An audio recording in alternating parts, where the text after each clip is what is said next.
The lake shimmered under the silver glow of the moon, its surface rippling as a soft breeze whispered through the trees. Isla stood at the water's edge, barefoot, her dress billowing slightly in the night air. She had spent every summer here since childhood, but this year felt different. This was the last summer before everything changed, before she left for the city, before she left him behind. A twig snapped behind her. She didn't have to turn to know who it was. Noah. His presence was as familiar as the scent of pine and the gentle hush of the lake's waves. "You're really leaving," he said, his voice low, unreadable. Isla swallowed hard, tightening her arms around herself. "I have to." A pause. "Then, do you?" She turned then, her breath catching at the way the moonlight outlined his sharp features, his messy brown hair, the longing in his deep-set eyes. "You know I do," she whispered. Noah shook his head, a bitter smile tugging at his lips. "All I know is that I've spent every summer waiting for you to come back, and now you're leaving for good." Her chest ached. "It's not that simple." "Then make it simple," he said, stepping closer. "Stay." She inhaled sharply. "Noah, I love you, Isla." The words fell from his lips with quiet desperation, as if saying them out loud might stop her from slipping through his fingers. Her heart stilled. They had spent a lifetime dancing around those words. But it was too late. It had always been too late. She shook her head, forcing herself to be strong. "You'll move on." Noah exhaled sharply, his hands clenching at his sides. "That's not what I want." Tears pricked at her eyes. "Then what do you want me to do?" "Love me enough to stay," he murmured. Silence stretched between them, heavy with everything unsaid. Finally, Isla whispered, "I do love you."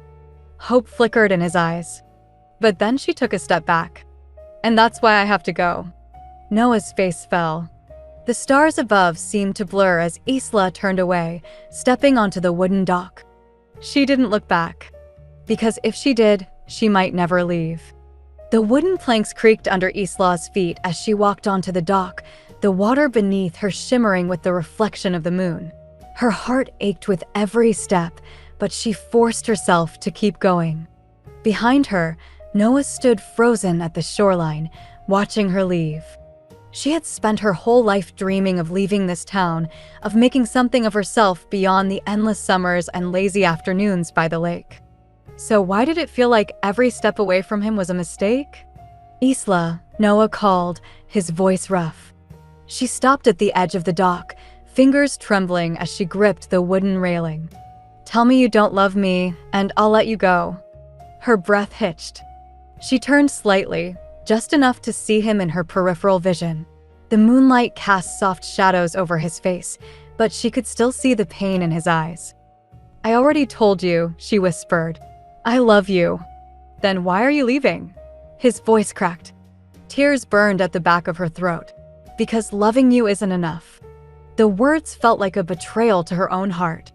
Noah took a slow step forward. "It's enough for me." She squeezed her eyes shut, fighting back the wave of emotion threatening to drown her. It shouldn't be. She could hear his breath hitch, could feel the weight of the silence between them. Finally, he exhaled, his voice quieter this time. "If you walk away now, Isla, I won't stop you." Her fingers curled into fists. Because this was exactly what she had wanted, wasn't it? For him to let her go. For this to be easier. So why did it feel like her heart was breaking? Isla left the next morning. She packed her bags before dawn, before the town had woken up, before she could change her mind. She didn't say goodbye to Noah. Because if she saw him one last time, she wouldn't leave. The city welcomed her with open arms, with its neon lights and fast-moving crowds, with the promise of something more. And for a while, she convinced herself she had done the right thing. She buried herself in her new life, in the hum of endless possibilities, in late-night studying and early morning coffee runs. But in the quiet moments, when the streets were empty, when the air smelled like summer rain, when she passed by a body of water that reminded her of home, she thought of Noah, and wondered if he still thought of her too. 2 years later, Isla returned to the lake. She hadn't planned to. But when her mother called, saying that the old family cabin needed repairs before it was sold, she found herself driving back to the place she had spent her whole life trying to leave behind. Everything looked the same. The winding roads, the scent of pine and damp earth, the dock that stretched over the lake, swaying slightly with the breeze. And Noah. She saw him before he saw her. He was standing at the edge of the dock, skipping rocks across the water the way he had when they were kids. His hair was slightly longer, his shoulders broader, but he was still him. Her chest tightened. She should turn around, pretend she hadn't come. But then, he looked up. Their eyes met. The world stopped. Noah didn't move, didn't speak, and neither did she. Because suddenly, 2 years didn't feel like enough time to forget. And she wasn't sure she ever would. It was Noah who broke the silence first. You came back. Isla swallowed hard, only for a few days. He nodded slowly, eyes searching hers. Are you happy? The same question he had asked her that last night. She had wanted to believe the answer was yes. But now, standing in front of him, the weight of the past pressing between them, she wasn't sure anymore. I don't know, she admitted. Noah let out a slow breath, his expression unreadable. Are you? She asked, her voice quieter. He hesitated for only a second. Then, I tried to be. The words hit her harder than she expected. She stepped forward, her voice trembling. Noah, But before she could finish, a sudden crack echoed through the air. The dock beneath them shifted. A warning, and then, the wood gave way. The water was shockingly cold.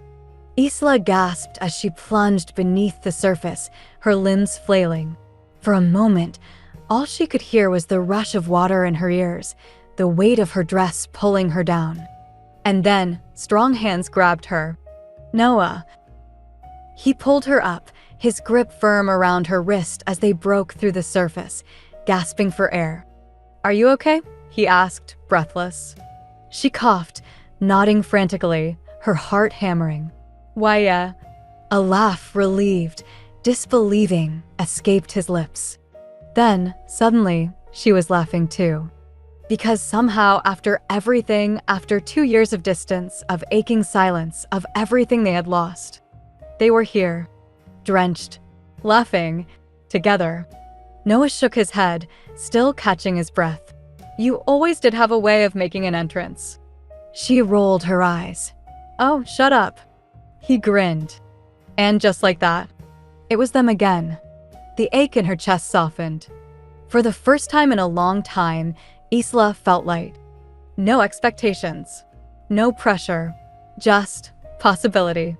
She met his gaze, water dripping from his hair, his expression softer than she had seen it in years. And then, before she could talk herself out of it, she leaned in and kissed him. It was reckless, soaked in nostalgia and longing and everything that had been left unsaid. But when Noah kissed her back, his arms pulling her closer, she knew. Some love stories don't end. They just take a little longer to find their way home.